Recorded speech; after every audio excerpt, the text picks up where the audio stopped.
Entonces, como les mencionó Luz, vamos a hablar sobre la enfermedad meningocócica invasiva y le pusimos a esta charla un caso, pueden ser 100 y ya se van a dar cuenta por qué.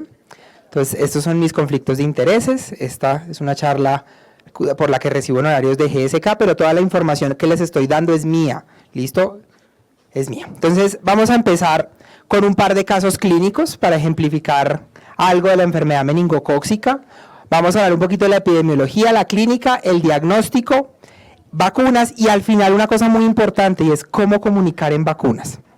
¿Listo? Entonces, este primer caso clínico es un paciente de 3 años que nos llegó aquí a la clínica infantil, natural y procedente de Bogotá, con un cuadro de 12 horas, miren, 12 horas, súper corto, de fiebre, astenia, adinamia y dolor abdominal. ¿Hasta ahí qué puede ser? Cualquier cosa. Cualquiera de las múltiples virales que existen. Al ingreso, las pediatras de urgencias muy pilas lo ven con algo de alteración de la conciencia y dicen, uy, no vaya a ser una meningitis. Desde la primera nota de su ingreso, inician cubrimiento para meningitis con ceftriaxona vancomicina, pero el paciente tiene una evolución muy tórpida. 12 horas después aparecen estas lesiones que ustedes ven ahí, que se conocen como púrpura fulminans, y a las 36 horas de su ingreso el paciente fallece. ¿Adivinen qué creció? Neisseria meningitidis en los hemocultivos. Cuando esto pasa, cuando crecen los hemocultivos, lo primero que hace la Secretaría de Salud, si alguna vez han tenido un caso de estos, es ir a hacer vacunación de contactos, el bloqueo de los contactos. Vacunan a la mamá, al papá, a todos los que viven con el niño. Y la pregunta de la mamá ante la que nadie fue capaz de responder es, ¿cómo así? ¿Eso que mató a mi hijo tenía una vacuna? A mí nadie me dijo. Nunca nadie me dijo. Les traigo otro caso, este es de hace 2-3 semanas aquí en Medellín, en el otro hospital donde yo trabajo. Este es un paciente de 42 años, esta es una adulta, también de acá de Bogotá, antecedente muy importante, obesidad, único antecedente registrado. Consulta porque tiene 3 días de dolor lumbar izquierdo asociado a fiebre, náuseas, un episodio emético y diarrea. La ven en urgencias de adultos y se imaginarán que si nosotros no pensamos en meningococo, los adultos sí que menos. Entonces, ¿ellos qué dicen? Patología abdominal, apendicitis, patología biliar, cualquier cosa menos meningococo. Entonces, le ponen lo que a los adultos les encanta, piperacilina tazobactam, porque pues tiene patología biliar y adivinen, el piptazo no penetra el sistema nervioso central. Entonces, tiene una progresión muy rápida hacia el choque. Uy, creo que dejó de pasar. Dejó de pasar. Ya. Una progresión muy rápida a choque. Miren las lesiones que termina haciendo. Y la paciente a la semana fallece con crecimiento en hemocultivos también de una Neisseria meningitidis. Misma historia, bloqueo de contactos, misma pregunta, ¿cómo así esto se le puede poner a los adultos? Se le puede poner a los adultos. Y todos como personal de la salud somos población a riesgo para meningococo. Entonces, digamos que para hablar un poquito en esta charla, les traje unas preguntas muy importantes que vamos a tratar de seguir. La primera es, ¿qué tan frecuente es esta vaina? Pues porque si ya les mostré las consecuencias horribles, pero esta vaina es frecuente, es una enfermedad rara, la podemos considerar una enfermedad rara. La segunda es, ¿qué consecuencias clínicas tiene si a mí se me pasa ver un meningococo? ¿Es letal? ¿Deja secuelas? ¿Cómo hacer el diagnóstico clínico? Si hay alguna pista que nos pueda ayudar a hacer el diagnóstico. El tratamiento, un poco de la ventana de oportunidad y la resistencia. Y al final, ¿qué estrategias de prevención podemos utilizar? Entonces, a mí me gusta traerles esta gráfica porque creo que nadie de los que está sentado aquí dudaría con que hay que vacunarse contra el tétano y la difteria. Espero que nadie dude de eso. Y miren, esta gráfica es muy bonita porque en el eje de las Y's tienen el impacto, medido o como mortalidad o como secuelas. Y en el eje de las X tienen la incidencia, qué tan frecuente es. Entonces, hay enfermedades que son muy frecuentes, pero tienen un impacto bajito. Por ejemplo, influenza. Influenza es muy frecuente, pero tiene un impacto bajito. COVID, como está circulando actualmente, muy frecuente, impacto bajito. Las enfermedades muy frecuentes tienen indicación de vacunarse, ¿cierto? O hay enfermedades que tienen un impacto muy alto a pesar de su baja incidencia. Entonces, entre ellas, miren dónde está meningo. tiene una frecuencia incluso más alta que el tétano y la difteria y sus secuelas son mucho más altas. Entonces, creo que no hay duda, para esto hay que vacunar, ¿cierto? Entonces, esto es para comparar varias series que hay publicadas de qué tan letal y qué tantas complicaciones tiene el meningococo. Miren, hay las series españolas, que son las que tienen tal vez la letalidad más baja, junto con las de Canadá, en letalidad de meningococo, hablan de una letalidad entre el 6 y el 12%, con un porcentaje de secuelas del 10%. A ellos les fue súper bien. Miren nuestra querida América Latina. Mortalidad hasta en un tercio de los casos en algunas series. Hasta en un tercio de los casos, con 36% de secuelas. Argentina, Brasil, Chile y Uruguay, esta es una publicación conjunta que medía cada país, entre el 9 y el 33%, muy parecido a lo que veíamos antes. Brasil tiene una letalidad hasta del 50%, eso es un brote que ellos tuvieron no hace mucho tiempo que mostraba una letalidad, incluso 1 de cada 2 se les morían. En brotes es un poquito más alta la letalidad. Y lo que les decía, Canadá, el mensaje grande con esto es que esto es una enfermedad altamente letal y con muchas secuelas. Entonces, miren, ay, algo pasó.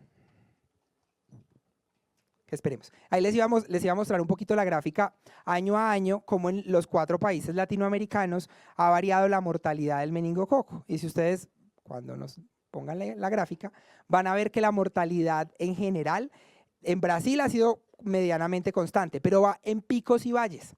Hay momentos donde es más mortal que en otros. Y eso tiene que ver con que meningo tiene una característica muy peculiar y es que es impredecible. No tenemos cómo predecir en qué momento, aquí ya salió la gráfica, en qué momento va a aparecer el meningococo.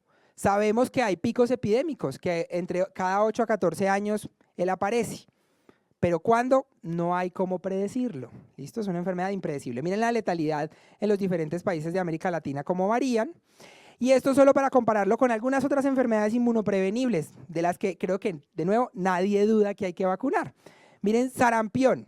Sarampión tiene una tasa de letalidad, cuando se veía sarampión en este país, que acuérdense que somos territorio libre de sarampión, entre el 0,1 y el 0,2%, y ninguno duda que hay que vacunar, con complicaciones entre el 10 y el 15%. Acuérdense los datos que veíamos de meningo, estamos más de un orden de magnitud por encima de lo que estaba el sarampión. Y ahí les comparo algunas otras, rubeola y parotiditis, que en general muy poco letales, tosferina en lactantes menores, que le tenemos tanto miedo a la tosferina maligna, a esa tosferina del niño chiquitico. Miren, la letalidad 0,5%. Y de nuevo, nadie duda de la importancia de vacunar en ellos. Entonces, esto es un poquito de la epidemiología del mundo de meningococo, de la enfermedad meningocócica invasiva.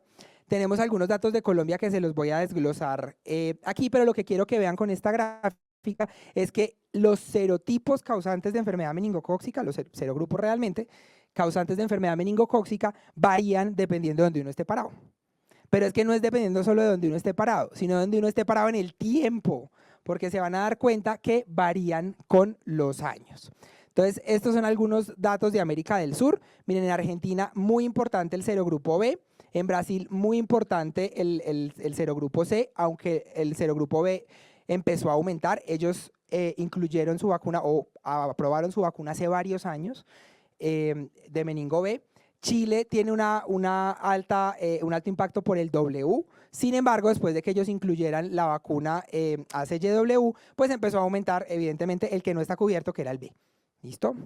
Uruguay, el B en general tiene un comportamiento constante. Y esto es Colombia. Casos de meningococo en Colombia. Entonces, miren por departamentos, no es tan trivial. Miren Bogotá. Bogotá encabeza, pues claro, somos muchos más los que vivimos en esta ciudad tan grande, pero miren que al año esto viene poniéndose rojito en momentos distintos. Más o menos, como yo les decía, brotes se han descrito entre cada 8 a 14 años. Miren 2023, estuvo rojito, más rojito que los anteriores. No es triviales, 221 casos en 13 años. Y son los casos que se diagnosticaron. Porque meningo tiene además creo que se volvió a ir. Allá. Meningo tiene una característica y es que no es fácil de identificar. La mayoría de los hospitales en sus laboratorios de microbiología no van a tener cómo identificarlo. Por curiosidad, si a alguno le gusta esto, pregunten si tienen paneles para meningo. La mayoría les van a decir que no. Les van a decir que no. Entonces, miren cómo se han comportado los serogrupos en Colombia desde el 2010. En el azul más clarito, que está aquí en estas primeras barras, está el B. Antes del 2015, el B era el más importante en Colombia, era el principal serogrupo causante de enfermedad meningocócica. Y como ya les dije que el meningococo es caprichoso, no solamente de cuándo aparecen brotes, sino de qué serogrupo es el que circula, miren que desde el 2015 tenemos un importante aumento de los casos de C, que en los últimos años ha venido disminuyendo y los casos de B han aumentado. En el último año tenemos como característica curiosa algo de casos de Y en Colombia. ¿Listo? O sea, el mensaje es, esto es muy difícil de predecir cuál va a ser el serogrupo que va a ser el causante de enfermedad. Entonces, miren, B, C y B, y aquí B, C, W y Y. Esto varía todos los años. Entonces, aquí les tengo datos por edades. ¿Listo? Estos son niños menores de un año, solo para niños menores de un año. Y si esto vuelve algún día, se van a dar cuenta que el principal causante en niños menores de un año es B. Tiene algunos picos por acá de otros serogrupos como el C, que está en verdecito, pero la suma total en los menores de un año durante estos 13 años es el serogrupo B. Estos son los niños entre 1 y 2 años, donde el B también es muy importante, empieza a ganar más protagonismo el C, y en los mayores es mucho más importante el C, ¿listo? Hasta los 5 años. Entonces, el primer mensaje que quiero que se lleven de esta charla, no es predecible, no sabemos cuándo va a estar el siguiente brote de meningo, ¿listo? No sabemos. Y no solo no es predecible cuándo va a estar el siguiente brote, sino que el serogrupo por el que va a ser el brote tampoco es predecible, no tenemos cómo hacerlo. Y en Colombia tenemos circulando los 5 serogrupos principales, tenemos los 5. Entonces, eso es el primer mensaje. Entonces, lo siguiente es a quiénes les da, cuáles son las principales poblaciones afectadas por esto. Si ustedes ven, esta gráfica es del Instituto Nacional de Salud, uno la ve así a toda y dice, uy, ¿esto a quién le da? Entre 15 y 29 años, ¿sí o no? Es a los que más les da, viendo esa gráfica a toda. Pero cuando uno se pone a ver, esto como lo tienen ellos dividido por unas edades súper arbitrarias, cuando uno suma los menores de 2 años, suma 152 casos, más que esto. Es decir, y ahorita les voy a mostrar, estos son datos de casos, ahorita les voy a mostrar incidencias. La incidencia más importante de la enfermedad meningocócica en Colombia es en niños pequeños, menores de 1 año. El número total de casos mayor si está en los adolescentes, es decir, en últimas tenemos 2 momentos importantes de presentación o 2 picos importantes. Un pico de incidencia muy alto en menores de 1 año y un pico total de casos muy importante en adolescentes. ¿Listo? Tenemos esos 2 picos importantes. Miren lo que les decía, este es un estudio que hizo el doctor Wilfrido Coronel con datos de Colombia. Esto se ve horrible porque los colores no ayudan mucho, pero si ustedes me creen, confíen en mí, esta barrita es este negro que dice menor de 1 año y esto sí es incidencia. Aquí sí ya estamos normalizando por la cantidad de niños que hay en cada grupo y miren los picos de incidencia en quienes están cada año en los menores de 1 año.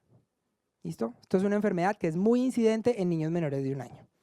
Entonces, hay 2 picos de enfermedad, lo que les decía, es mi segundo mensaje, niños muy pequeños y adolescentes. ¿Listo? Esos son los 2 momentos más importantes para el meningococo.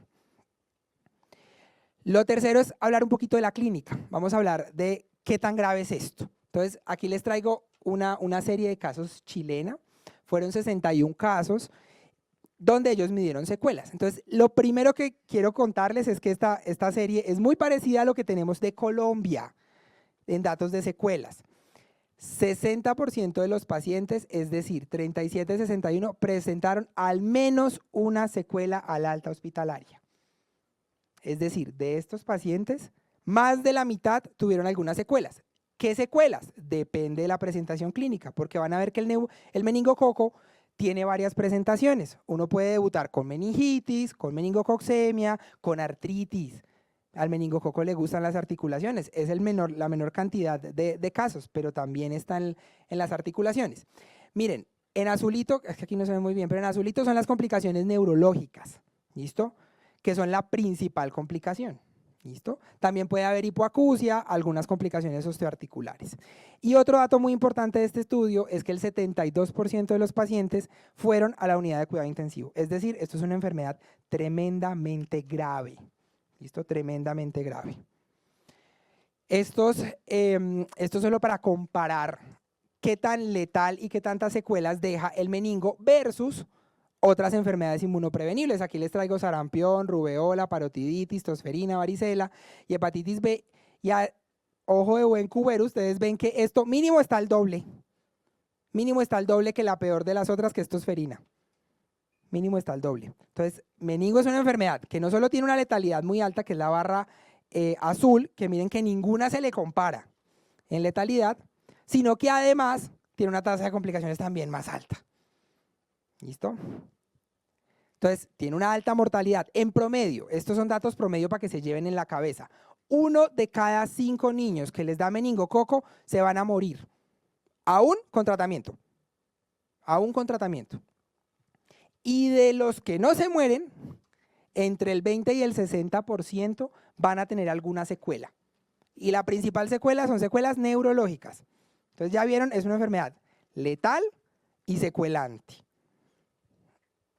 Entonces, bueno, ¿qué hacemos? Ya les mostré lo horrible que es impredecible, que en Colombia tenemos casos de esto. Vamos a ver qué podemos hacer para diagnosticarle que no nos pase. ¿Listo? Por lo menos para cogerla temprano. Miren esta línea de tiempo. Estos son horas, no son días, son horas. Hora 1, hora 24.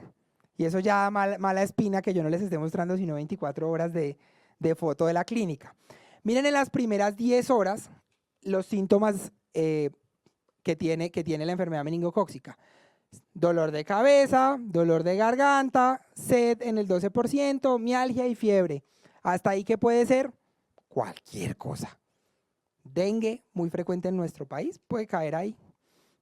Después de la hora 10 empiezan a aparecer algunas cositas. Inapetencia, náuseas, dolor en las piernas. Y este es el primer dato importante.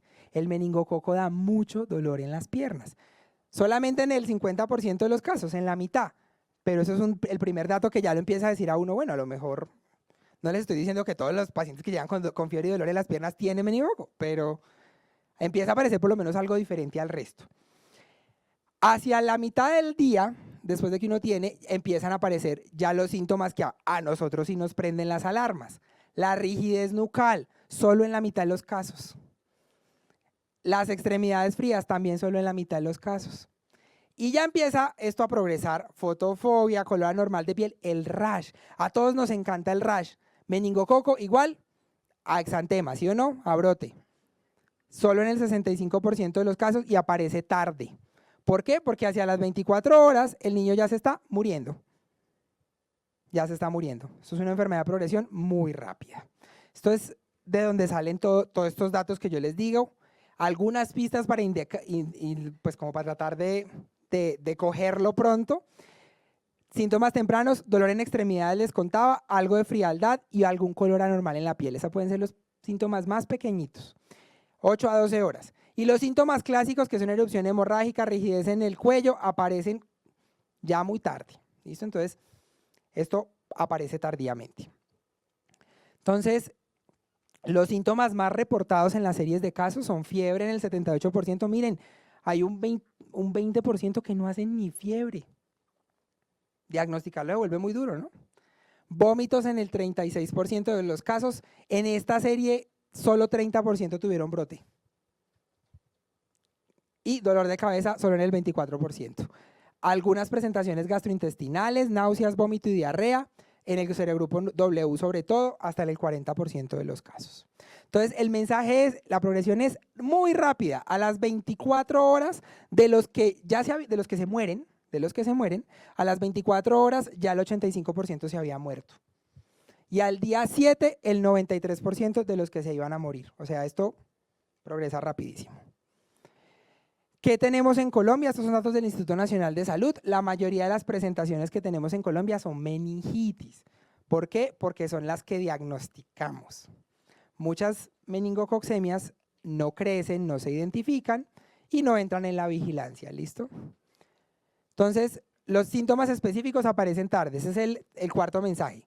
Aparecen tarde en la enfermedad y es muy letal en las primeras 24 horas. O sea, que la clínica nos vaya a ayudar a empezar el tratamiento temprano, no. ¿Listo? No mucho. Entonces, ¿qué hay en cuanto a la virulencia y la resistencia del patógeno? Esta foto me encanta porque da un mensaje importante. Miren, en el eje de las X tienen la virulencia. ¿Qué tantos genes de virulencia tiene un patógeno en general? Y en el eje de las Y tienen la resistencia a los antibióticos. Entonces, a mí siempre me gusta decirle a los residentes, los bichos a los que yo más miedo les tengo se curan con penicilina.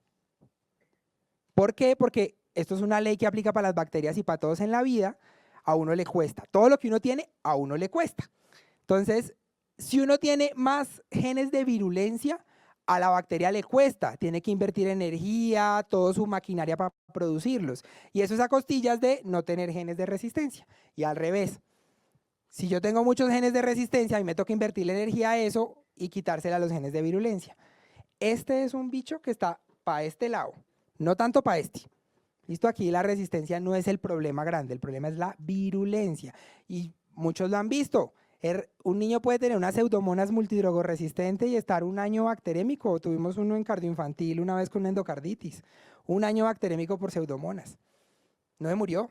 ¿Por qué? Porque la virulencia de ese niño estaba por acá. En cambio, un piógenes que se acaba con penicilina, ese no cuenta la historia. ¿Listo? Entonces miren que hay de resistencia en Colombia, más o menos la mitad de las cepas son intermedias a penicilina, no tenemos cepas resistentes a penicilina en Colombia. Es decir, la penicilina al meningo en Colombia le sigue funcionando. Y ni que hablar de la ceftriaxona, es decir, ni siquiera intermedios. O sea, no es un problema de resistencia, ¿listo? Listo, entonces ya vieron, el problema no es de resistencia, no es de tratamiento, hay que ver qué les vamos a poner. ¿Qué vamos a hacer? Y la única estrategia que existe realmente es que no le dé. Y la estrategia para que no le dé se llama vacunar. Hay vacunas de meningococo de varios tipos. Esto es confuso porque son muchas, no son fáciles de entender. Las primeras vacunas que aparecieron por allá en los 80, que fueron las vacunas de vesícula de membrana, la famosa vacuna cubana, que era una vacuna que cubría tanto meningo B como meningococo C. Esas fueron las primeras por allá en los 80. Esas vacunas funcionaron muy bien en el brote que tuvo Cuba de meningococo, pero no funcionaron en ningún otro escenario. Mucha gente sigue pensando que Colombia, ¿para qué otra vacuna de meningococo B si ya teníamos esa, de vesículas de membrana? Esa vacuna es específica para las cepas que circulan de meningo B en Cuba. En Colombia la hemos usado en contención de brotes y su efectividad ha sido muy pobre, muy pobre. O sea, esa vacuna en términos prácticos no funciona para el país. ¿Listo? Luego empiezan a aparecer las famosas vacunas conjugadas. Acuérdense, conjugar es coger el polisacárido que tiene la cápsula del meningococo y pegarle una proteína. Y esas vacunas conjugadas son un hit. Neumococo es así, Haemophilus influenza es así y meningo ACWY es así. Las vacunas conjugadas dan inmunidad a largo plazo, se pueden poner desde las 6 semanas de vida, muchas de ellas, y además eliminan el estado de portador asintomático. Estas vacunas son un hit. Pero hay un problema. El meningococo B, su cápsula de polisacárido, tiene residuos muy parecidos a los que tenemos en el sistema nervioso central. Entonces, se imaginarán el problema. Si yo intento hacer una vacuna conjugada de ese polisacárido, pues me pasan dos cosas. O me da Guillain-Barré, porque hay anticuerpos contra eso, o no hago anticuerpos, que es lo más probable, porque tengo tolerancia a reconocer esos antígenos. Entonces, durante muchos años B fue el coco, fue el problema porque pues no había cómo hacer vacunas. Sin embargo, utilizando tecnología de vacunología reversa, eso suena muy bonito. ¿Eso qué quiere decir? Y es que a partir de información genómica del meningo B, se encontraron candidatos vacunales y se fueron depurando para construir una vacuna que tenga múltiples componentes del meningo B no ligados al polisacárido. Y esa es la vacuna de meningo B que acaba de llegar a Colombia. ¿Listo? Para explicarles un poquito, esto es lo que yo les estaba diciendo, tenemos vacunas conjugadas, ACWY, que en el mercado colombiano tenemos tres marcas, ¿listo? Combinadas con diferentes agentes conjugantes. Y tenemos una sola de meningo B, que es Bexero, que es una vacuna multicomponente de meningococo B. La de vesículas de membrana, que es la que yo les contaba que fue la primerita, no está en el mercado colombiano. Listo, no está, no se puede comprar, no se puede vacunar, esa vacuna no, solo está en contención de brotes antes de que existiera meningococo B. Y existen unas vacunas que están en desarrollo que son vacunas pentavalentes, que tienen los 4 componentes de acá y el meningo B. Esas vacunas están en desarrollo. En el pipeline, para que nos lleguen a nosotros, yo le calculo entre 10 años más o menos, para que terminen llegando acá. ¿Por qué le calculo eso? Porque esta vacuna no es nueva. Lo triste es que esta vacuna no es nueva.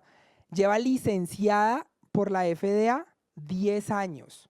O sea, está llegando a Colombia 10 años después de que el resto del mundo se benefició de ponérsela. Está incluida en 13 programas de vacunación rutinaria. En América Latina la tiene Chile, en sus programas de vacunación rutinaria, en el PAI de Chile. Esta vacuna está lejos de ser nueva. Está lejos de ser nueva. Entonces, el meningococo es un diplococo, ¿sí o no? Y como un buen diplococo, pues tiene 2 estrategias de su prevención. Una con vacunas conjugadas, que lo que les digo, en el mercado colombiano tenemos varias de estas. Hay algunas que van a entrar, Mencuatfi todavía no ha llegado, pero va a llegar. El resto las tenemos. Y las de meningococo B, las de vesícula de membrana, que ya les conté que para nuestro escenario no sirven. La recombinante de 4 componentes, que es Bexero. Y hay otra que se llama Trumemba, que la tienen en el Reino Unido, nosotros no la tenemos acá todavía. Y las pentavalentes que están en desarrollo, que incluirían los 2. 10 años después de licenciada una vacuna, creo que traerles información de los estudios pivotales y de cómo funcionó la vacuna en esos primeros estudios ya no tiene sentido. ¿Por qué? Porque ya tenemos información de mundo real. O sea, esta vacuna ya se ha puesto a funcionar en programas de vacunación. Y esto es un resumen de algunos de los programas de vacunación en donde ya está incluido o la han incluido por alguna cosa. Y esto es solo para que vean efectividad de la vacuna, o sea, qué tanto sirve la vacuna para disminuir en vida real casos de meningococo B. Y miren que eso varía entre el 75 y algunos, por ejemplo, en un brote que esto se utilizó en brote en Estados Unidos, 0 casos de meningo B. O sea, entre el 70 y el 100% de efectividad para esto. Está medido en vida real. En vida real, aquí no estamos hablando ni de seroconversión, no, prevención de casos. Y por eso, desde la Sociedad Colombiana de Pediatría, hace un poquito más de un año, hicimos el esfuerzo de hacer los calendarios vacunales de Colombia. No sé si los conozcan, los invito a que los conozcan, están en la página de la sociedad, aquí tienen el QR si quieren entrar. ¿Por qué? Porque como país no teníamos esto, no había una sociedad que dijera, venga, ¿cómo es que hay que vacunar a los niños como en el PAI con los no PAI? Y aquí nosotros, en ese momento no estaba incluida, no estaba aprobada meningococo B en Colombia, en ese momento no la teníamos, pero sabiendo que eso iba a pasar, eventualmente la incluimos en el calendario vacunal. Aquí está abajo, ustedes no ven nada, pero créanme que aquí dice meningococo B, en el calendario de los niños para su vacunación. También en el de los adolescentes, ¿listo? También en el de los adolescentes incluimos la vacuna, ¿listo? ¿Cómo se pone esa vacuna? Fácil. Menores de 2 años, 2 dosis, un refuerzo. Mayores de 2 años, incluido adultos. Y por adultos los incluyo a ustedes, porque son personal de riesgo. 2 dosis separadas de un mes. ¿Listo? Aquí está la copialina para que se la lleven. Esta es la copialina. Dependiendo de la edad, se va a prolongar el intervalo entre la dosis primaria y el refuerzo. Entonces, lo que les decía, menores de 2 años, 2 más 1. Mayores de 2 años, 2 dosis. ¿Listo? Recomendaciones de revacunar alguna vez en la vida en población de riesgo, por ejemplo, asplénicos, pacientes con eculizumab, inmunodeficiencias del complemento, cada 5 años. ¿Listo? En población sana no hay una recomendación formal de revacunar. Y estos son el perfil de seguridad. Bueno, listo, ya sabemos una vacuna que sirve. Ahora, ¿pero qué tan inmunogénica y segura es? Estas son, en los estudios sí ha mostrado que Bexero es una vacuna que tiene algo de reactogenicidad, es decir, pueden aumentar los efectos secundarios, sobre todo leves, más fiebre, da más fiebre. Pero en general, esto se los quiero mostrar, y es que todos los análisis de seguridad en todos los países donde está incluida la vacuna muestran que es una vacuna segura. ¿Listo? Da fiebre, pero les juro que la fiebre es menos grave que el meningococo. Entonces, esto es una sola enfermedad con 2 vacunas y la vacuna se puede empezar tan temprano como los 2 meses de vida. Ya vieron que es muy importante que se lleven este mensaje de los 2 meses, porque ¿dónde estaba el pico de enfermedad? En los menores de 1 año. Entonces, si en Colombia empezamos a vacunar en adolescentes, digamos que imitando un poco a lo que hacen el esquema americano, que vacuna adolescentes, nos vamos a perder el pico de incidencia de este país, que es el de menores de 1 año. Y por último, esto muy rápido, les voy a contar cómo tratar de cerrar ese gap entre lo que les acabo de mostrar de información y el paciente cuando se sienta delante de uno, porque hay que convencerlo de que se vacune. Porque es que las vacunas son una estrategia que es dolorosa, es invisible, es cara. Las vacunas son caras y son complejas. No las entendemos nosotros para que las entienda el paciente. Entonces, ahí les pregunto yo, ¿ustedes comprarían un puño o ustedes comprarían un reactor nuclear, un lote en la luna? Seguramente no. ¿Listo? Ninguno compraría nada de eso. Por eso es nuestra obligación volverlas algo que sea tangible, visible, accesible y fácil. ¿Listo? Hay 3 grupos de pacientes que no se vacunan. Los que no tienen, los que no pueden. No puedo porque la vacuna no está. Hasta hace 6 meses, pues la vacuna del meningo B no está en Colombia. ¿Me puedo vacunar? No. Los que no tienen cómo pagarla. Ese es otro grupo importante. ¿Listo? Esos son los que no pueden. Los que no saben, que son el grupo más grande. No saben que la vacuna existe, no saben que el meningococo existe. Y los que no quieren. Las estrategias de comunicación sirven para los 2 grupos de abajo. Para el de arriba, pues no sirve mucho. Entonces, ¿por qué es tan importante la comunicación? Pues porque nosotros como profesionales de la salud somos el referente de esas pacientes. Y les voy a mostrar un estudio que es este. Es una revisión cualitativa de la evidencia que salió en Cochrane en el 2017, que tiene 5 conclusiones muy importantes. La primera, a los papás en la consulta les preocupa que no reciben información de las vacunas. Y eso es un mensaje para nosotros. No les estamos hablando de vacunas. Todos querían más información. ¿Listo? Segundo, los padres nos siguen viendo a nosotros como su fuente de información. Y ahí me gusta decir, como dice Spider-Man, todo gran poder tiene una gran responsabilidad. Y es la responsabilidad que como nosotros somos la fuente de información que ellos van a acudir, tenemos que dar la información en la que confíen, información adecuada. Y eso es un problema. Si nosotros decimos algo en contra de las vacunas, miren, les juro, todavía 3 años después, estoy tratando de hacer que mis pacientes se vacunen contra COVID porque algún médico les dijo por allá hace 3 años que no eran vacunas para niños. Lo otro que es muy importante es que los papás confían más en la fuente que en el mensaje. Para ellos es más importante quién les está diciendo la información que si la información es correcta o no. Y eso es un problema gigantesco. Entonces, este es un estudio muy bonito donde siguieron 111 consultas de pediatría, las filmaron y se dieron cuenta de varias cosas. En 84% de ellas se hizo alguna recomendación en vacunas y ellos dividieron la forma en la que se habló de 2 maneras, utilizando el primero, lenguaje presuntivo. ¿Qué es lenguaje presuntivo? Yo presumo que el niño se va a vacunar. Mamá, hoy le tocan las vacunas a su hijo, ¿tiene alguna pregunta?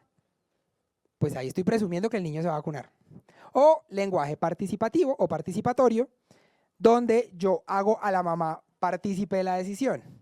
Mamá, quiere vacunarlo, hoy podemos poner la vacuna, desea vacunarse. Esas fueron como las 2 formas en las que ellos vieron que podían darse la información en vacunas. Y miren la primera conclusión.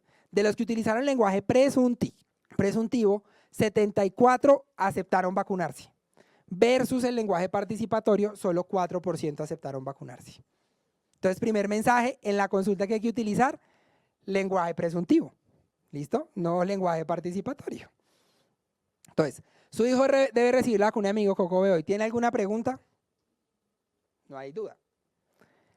Versus utilizar un lenguaje participativo que ya vimos que 17.5 veces más probabilidad de que los papás ignoren la recomendación que ustedes le acaban de dar. Entonces, en esto sí importa como uno lo dice. Pero bueno, ¿qué pasa con los que no se quisieron vacunar a la primera? Porque uno dice, bueno, no se vacunó. Fueron 38 pacientes. Entonces, ellos encontraron que el proveedor, pues el médico que estaba hablando con ellos, repitió la recomendación, insistió en su plan inicial. En esos que repitieron el plan inicial, 47% aceptaron vacunarse. Es decir, si el paciente no se logra la primera, ¿qué hay que hacer? Repetir. y un 50% más se van a conseguir vacunar. Y al final nos van a quedar un grupo que es muy difícil que son los que no quieren. Y en estos que no quieren, en esto se ha documentado algo y es utilizar una mezcla de información clínica con historias personales. Entonces, la información clínica se las acabo yo de dar. Les he echado como 20 minutos de carreta de esto, de lo mortal y lo grave que es la enfermedad meningocócica. Versus las historias personales. A los pacientes les gusta escuchar que usted ha visto casos de eso, o que usted ha llevado a sus hijos a vacunarse del meningococo, o que usted se ha vacunado del meningococo. Pero si ninguno se ha vacunado, pues está como difícil, ¿no? Vacunarse. Entonces, este es el algoritmo del CDC para los papás que dudan de la vacunación, que no es nada diferente a lo que les acabo de decir. Asuma que los pacientes se van a vacunar, es decir, utilice el lenguaje presuntivo. Si no se vacuna, dé una recomendación fuerte. ¿Eso qué quiere decir? Repita. ¿Listo? Si no se vacuna. Si no se vacuna, después de que repite, escúchalo, responda preguntas, utilice lo que les acabo de contar. 5 grupos de papás que no se vacunan. Se pueden dividir en 5. Los primeros 3 son sobre los que vamos a poder hacer algo. Los últimos 2, poco vamos a poder hacer. Entonces, en los primeros 3 son el paciente que está desinformado, pero quiere informarse. Ese es fácil. ¿Qué es lo que hay que hacer? Darle información. ¿Cuál es el problema? Que busque información donde no es. ¿Listo? Entonces ahí el problema, el riesgo más grande es la fuente. Ustedes tienen que ser una fuente confiable para él. El segundo grupo son el paciente que está mal informado, o sea, tiene información incorrecta, pero es corregible. O sea, son los pacientes de las cadenas de WhatsApp. Es que yo vi que en una cadena de WhatsApp me dijeron, la vecina me dijo, o sea, está mal informado, pero con información correcta se puede corregir. Y luego está el que está bien informado y de mente abierta. Esos pacientes son muy difíciles porque esos pacientes tienen información correcta. O sea, esos pacientes saben que esta vacuna es reactogénica, que da más fiebre, lo que yo les conté. Para ellos no es un secreto. Pero con ellos lo que hay que hacer es utilizar datos. Sí, da más fiebre, eso es verdad, eso es cierto. Pero ya vieron qué es lo que hay al otro lado de la balanza. ¿Listo? La posibilidad de morirse y quedar con secuelas neurológicas. Y los últimos 2 grupos, para eso sí no hay mucho. Por suerte, en los estudios 1 al 2% son el grupo de acá, que son el convencido y contento y el comprometido y misionero. Para esos no hay mucho que hacer. Esos no se quieren vacunar, están convencidos que no se van a vacunar y que vacunarse está mal. Vacunar no es fácil. Vacunar hay que volverlo un hábito. Y para volver una cosa un hábito hay que hacer 4 cosas. La primera es que hay que hacerlo obvio. Las vacunas no son obvias ni para nosotros. Hay que hacerlo y hay que hacerlo consciente. ¿Cómo? Diciéndole a los pacientes. Hacerlo atractivo. La vacuna tampoco es atractiva por sí misma. Me va a chuzar, me tiene que poner un chuzón. El niño va a llorar. Porque ninguno lo disfruta. Ninguno disfruta esto. Entonces tengo que hacerlo deseable. De alguna forma lo tengo que hacer deseable y tengo que hacerlo deseable contrastando el miedo a enfermar. Sí, esto es un chuzón versus 100 chuzones y te da meningococo. Tengo que hacerlo fácil. Todas las barreras de tiempo, lugar y precio. Estas estrategias son costosas. Meningococo B tiene un costo. Hay que tratar de romper esas barreras con varias cosas. Los pacientes que tienen alguna indicación por factores de riesgo, esta vacuna está en MIPRES. Se puede formular en MIPRES. Hay que formularla por MIPRES. Listo, en MIPRES lo tenemos todos, no es solo exclusivo del infectólogo. Pero no solo eso, el que la puede pagar tiene que saber dónde la venden. Es que a veces ni siquiera sabemos nosotros dónde venden las vacunas. Y toca hacerlo satisfactorio. Si yo no tengo una recompensa, no lo voy a volver un hábito. ¿Listo? Entonces, les voy a mostrar un poquito. Esto es información de mi consultorio. Yo hice una encuesta a 79 papás. Entonces, hay varias cosas. La de promedio son niños de 5 años. Es decir, hay una buena cantidad de niños chiquitos que van varias veces al pediatra. La primera pregunta era, ¿cómo describe usted esta vacunación de su hijo? Y oh, sorpresa cuando me di que yo el 20% de mi consultorio me dijo o que tiene las vacunas incompletas o que le falta algo. Son pacientes míos. Entonces la primera pregunta que les hice es, ¿cuál es su principal fuente de información? 97.5, el pediatra o el médico. O sea, seguimos siendo la fuente principal de información. Esto es nada diferente a lo que les he contado. Les pregunté si tenían alguna preocupación sobre las vacunas y miren, cerca de un cuarto de los pacientes dijeron sí, tengo una preocupación menor sobre las vacunas. Error mío, esto no debería existir, esto debería estar en cero, yo debería haber cortado esas preocupaciones. Estoy hablando de pacientes de mi consultorio. Luego les pregunté, si tienen alguna duda de vacunación, dígame cuál cree que es la principal duda que usted tiene en su consulta. 60% dijo, no tengo dudas, estoy tranquilo con eso, pero el 26% me dijo miedo a posibles efectos secundarios. Ese es el miedo de la mayoría. Entonces es muy importante que en las consultas de vacunación abordemos eso, porque si yo ya sé que ese es el miedo de los papás, pues tengo que abordarlo. Tengo que decirle, pues claro, efectos adversos tienen, todas tienen, leves, la mayoría. ¿Listo? Y les pregunté además quién les ayudaría a sentirse más tranquilos. Y miren, más de la mitad me dijo recibir información clara, tanto escrita como una consulta más profunda con el pediatra. 53% querían más información. Y estas son las últimas dos preguntas y les pregunté ¿cuánto se ha gastado aproximadamente en vacunas en el último año? ¿Cuánto se ha gastado? 64% gastaron menos de 500.000 pesos al año. Esto no es al mes, esto que quedó mal, es al año, porque la pregunta es por el último año. Menos de 500.000 pesos al año. Y les pregunté cuánto se habían gastado en el último mes en actividades de ocio, cenas, cines, plataformas. 53% gastan más de 500.000 pesos al mes. Ni más falta, usted puede gastar plata lo que quiera, pero la percepción del riesgo está bien alterada, ¿no? O sea, una vez se pregunta. Y yo lo he hecho entre mis colegas, les he preguntado a mis amigos pediatras, ¿cuánto se gastan en skincare al mes? Versus cuánto se gastan en vacunas. Y es un pediatra que no tiene vacunas de meningococo en él. ¿Por qué? Porque no tiene percepción del riesgo.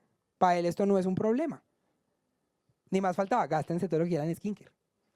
Entonces, esto no es un misterio. Entre más chiquito el niño, más plata gastan los papás en vacunas porque hay más vacunas para los niños chiquitos.